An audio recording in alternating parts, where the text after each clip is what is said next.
So if you're somebody with PTSD that happened to just get out of the military or somebody struggling, and you found that going to a therapist and taking magic mushrooms or psychotherapy is helping you, good for you. Make sure that you're very careful with that type of stuff and make sure you inform and keep your doctor informed, but good for you. But here's one thing you're going to run into. You're going to run into a lot of alcoholics trying to judge you because you're doing something legal, trying to help yourself that has very little bad side effects. Meanwhile, they're doing something bad that's legal. And it's easier to judge you than think of themselves. It's always easier to make fun of others than look into yourself and find your own problems.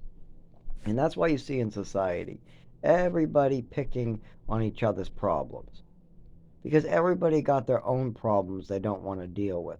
Like my problems are my mother crippled me, I can't move my body, my nervous system is screwed, I'm pissing black, my kidneys have been hurting for a while, my GI's been hurting for a year or more, I've been shaking for 25 years, stomach issues for about 20 years, haven't been able to eat for 20 years properly, food poisoning, so much. Those are my problems I gotta fix.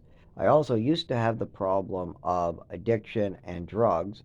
Thank God I'm now sober and I don't have to worry about that because every day I work on it. And I have no fear of relapse. I will never ever relapse, even as I die in a hospital bed.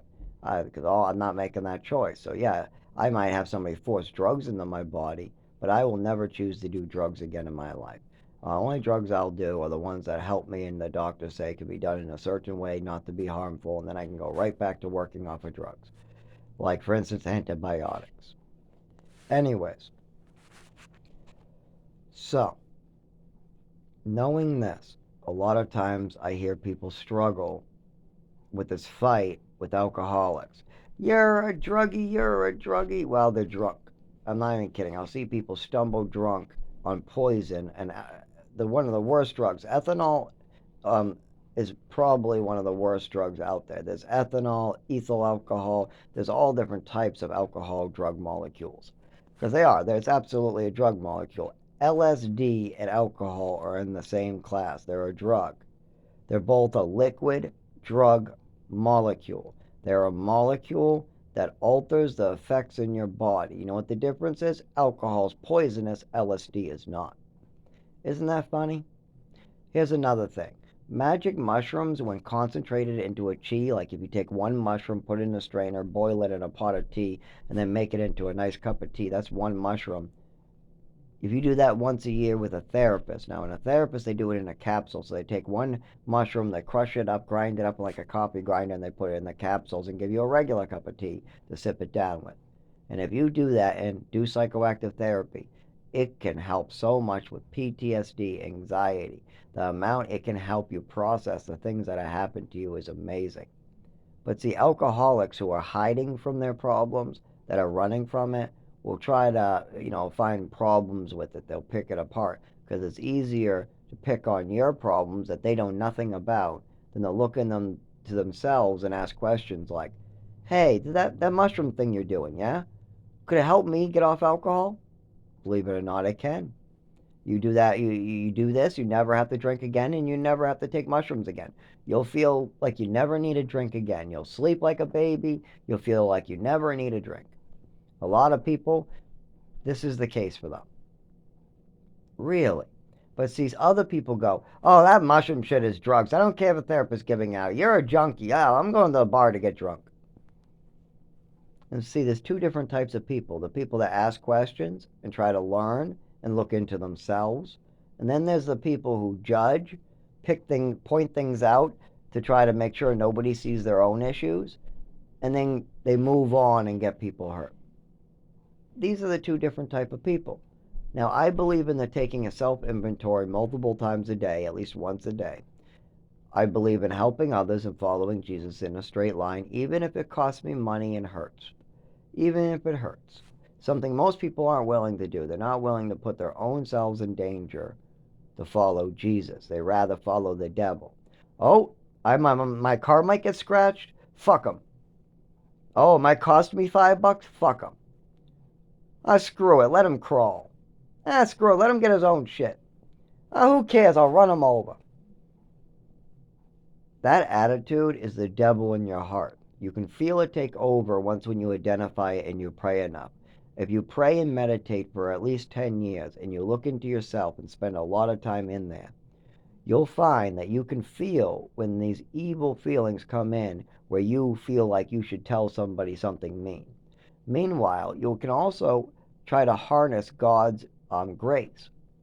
Like I had a guy screaming, or here's the one. I had a nurse when I was in a wheelchair talking down to me like I'm one of these psych patients. And I wanted to tell her off, but instead I said, "Thank you for your concern, but I do gotta warn you. I am somebody who spent 25 years being made disabled. I've been talked down to like a psycho person for years. I know what you're doing. You're trying to comfort me because you think that I have a mental illness and you want me to stay nice and calm. But that is not why I told you that in back. I told you that because it's important information might need to pass on to one of your superiors. And I do appreciate it, but I'm not the guy. So please don't talk down to me. I'll just give you the information you need and talk to me like an adult." And then she goes, "Wow, I really was doing that, and thank you for telling me.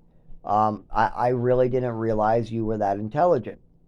I said, "I am. I just can't speak like this all the time. I just sat in front of a heater, and I just sat in the dark for an hour, and nobody came in, so I got a break. In a second, I'm not going to be able to do this again, so you got all my strength with this." Stuff like that is a lot better. Identify the issue and try to be polite about it. Look into yourself because I didn't come up with that right away. No.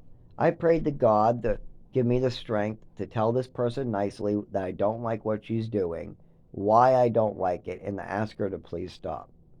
Now, I'd like people to please stop hurting me and let me get medical care too. I had pissed black. I'd like to know why that is, and I'd like to do further testing. My kidneys are failing or something's wrong with my kidneys. I'd like to know more about that. For the last 25 years, I've shook fall, and I have lots of information on this neurological disorder. And for 25 years, I've been dropping stuff, bumping into stuff, and the skin on my hands are very well. The skin on my arms, hands, legs, back, everywhere is very, very less sensitive. That's not the word I wanted. They are less sensitive than the inner parts of my body, where I can stick pins and barely feel them or play tennis. I'd like answers about that. I could never quite to eat. I was as skinny as a bone. I got food poisoning over and over, and I have a lot of information for a psychiatrist that might be important. And as well as that psychiatrist is then going to tell me that I probably damaged my stomach or something, and then I'll need to see a specialist. I'd like to do that too and figure out why my stomach has been making me vomit for 20 years and why at 16 I had to coat my stomach with milk and why when I tried to eat something as a child it made me so sick to my stomach because it's not a mental illness. No, sometimes I get hungry, but when it hits my stomach, I puke it back up. And it has nothing to do with the mental case. Sometimes I'm having a great day. I'm fully mentally strong. Nothing's depressing me. There's nobody hurting me. There's none anything like that. And don't forget, everybody has depressing things happen to them. If your mother goes down in a plane crash, that's depressing shit. It doesn't mean you have to get depressed, but it's still depressing stuff to have something like a plane crash or the Twin Towers go down or somebody just raped you or crippled you or you just end up in the hospital